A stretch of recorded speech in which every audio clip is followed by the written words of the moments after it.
Hi hello, ನೀವು ನೋಡ್ತಾ ಇದ್ರ ರಿಪೋರ್ಟ್ ಒನ್. ನಾನು ಅಶ್ವಿನಿ ಭಟ್. ನೀವೇನಾದ್ರೂ ತೂಕ ಕಡಿಮೆ ಮಾಡ್ಕೋಬೇಕಾ? ನಿಮ್ಮ ದೇಹದ ಆರೋಗ್ಯವನ್ನ ಹೆಚ್ಚಿಸ್ಕೋಬೇಕಾ? ನಿಮ್ಮ ದೇಹದ ಸೌಂದರ್ಯವನ್ನ ನೀವು ಹೀಗೆ ಕಾಪಾಡ್ಕೊಳ್ತಾ ಇರ್ಬೇಕಾ? ಈ ಕೆಲ ಆಹಾರ ಪದ್ಧತಿಗಳನ್ನ ನೀವು ಪಾಲಿಸ್ತಾ ಬಂದ್ರೆ ಈ ಎಲ್ಲವೂ ಕೂಡ ಸಾಧ್ಯ. ಹಾಗಾದ್ರೆ ಯಾವುದು ಆಹಾರ ಅಂತ ಯೋಚನೆ ಮಾಡ್ತಿದ್ದೀರಾ? ಈ ಸ್ಟೋರಿ ನೋಡಿ. ತೂಕ ಕಳೆದುಕೊಂಡು ಸುಂದರವಾಗಿ ಕಾಣುವುದು ಬಹುತೇಕರ ಕನಸು. ತೂಕವನ್ನ ಕಳೆದುಕೊಳ್ಳಲು ಸಮಯದ ಕೊರತೆ ಇರುವವರಿಗೆ ನೀಡಲಾಗಿದೆ ಅದ್ಭುತ ಟಿಪ್ಸ್. ಈ ಟಿಪ್ಸ್ ಫಾಲೋ ಮಾಡಿದ್ರೆ ಸಾಕು, ಯಾವುದೇ ವ್ಯಾಯಾಮ ಡಯಟ್ ಇಲ್ಲದೆ ತೂಕವನ್ನ ಸುಲಭವಾಗಿ ಇಳಿಸ್ಕೊಳ್ಬಹುದು. ಬಹುತೇಕರು ತಮ್ಮ ಆಹಾರವನ್ನ ಮಿತಿಗೊಳಿಸೋದ್ರಿಂದ ತೂಕವನ್ನ ಕಡಿಮೆ ಮಾಡಿಕೊಳ್ಬಹುದು ಎಂಬ ಭ್ರಮೆಯಲ್ಲಿರ್ತಾರೆ. ಹಾಗಾಗಿಯೇ ತಮ್ಮ ಬೆಳಗಿನ ಉಪಹಾರವನ್ನ ಸ್ಕಿಪ್ ಮಾಡ್ತಾರೆ. ವಾಸ್ತವವಾಗಿ ಹೀಗೆ ಮಾಡೋದ್ರಿಂದ ದೇಹದ ತೂಕ ಹೆಚ್ಚಾಗುತ್ತದೆ.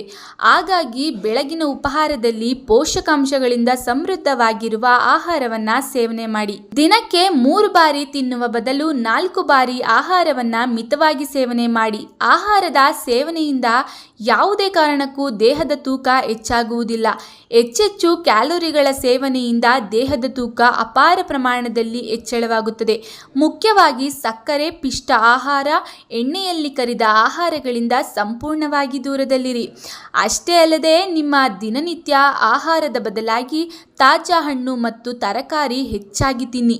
ಇದರಲ್ಲಿ ಕ್ಯಾಲೋರಿ ಮತ್ತು ಕೊಬ್ಬಿನ ಅಂಶ ಕಡಿಮೆ ಇರುತ್ತದೆ ಮತ್ತು ದೇಹದ ತೂಕ ಕಡಿಮೆ ಮಾಡಿಕೊಳ್ಳಲು ನೀರು ಸಾಕಷ್ಟು ಪ್ರಯೋಜನಕಾರಿಯಾಗಿದೆ. ಹೆಚ್ಚಾಗಿ ನೀರು ಕುಡಿಯೋದ್ರಿಂದ ನಿಮ್ಮ ಜೀರ್ಣಕ್ರಿಯೆಯನ್ನ ಸುಧಾರಿಸಿ ಚಯಾಪಚಯ ಕ್ರಿಯೆಗೆ ಸಹಾಯ ಮಾಡುತ್ತದೆ. ಹಾಗಾಗಿ ಇದು ಪರೋಕ್ಷವಾಗಿ ನಿಮ್ಮ ದೇಹದ ತೂಕವನ್ನ ಕಡಿಮೆ ಮಾಡಲು ಸಹಾಯ ಮಾಡುತ್ತದೆ.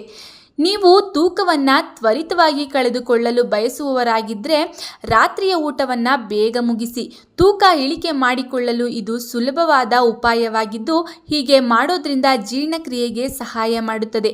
ಅಲ್ಲದೆ ಆಲ್ಕೋಹಾಲನ್ನು ಮಿತಗೊಳಿಸಿ, ಇದು ನಿಮ್ಮ ದೇಹದ ತೂಕವನ್ನು ಹೆಚ್ಚಿಸುತ್ತದೆ. ಬೀದಿ ಬದಿಯ ಆಹಾರವನ್ನು ಕಡಿತಗೊಳಿಸೋದ್ರಿಂದ ನಿಮ್ಮ ದೇಹದ ತೂಕವನ್ನು ಕಡಿಮೆ ಮಾಡಿಕೊಳ್ಳಬಹುದು.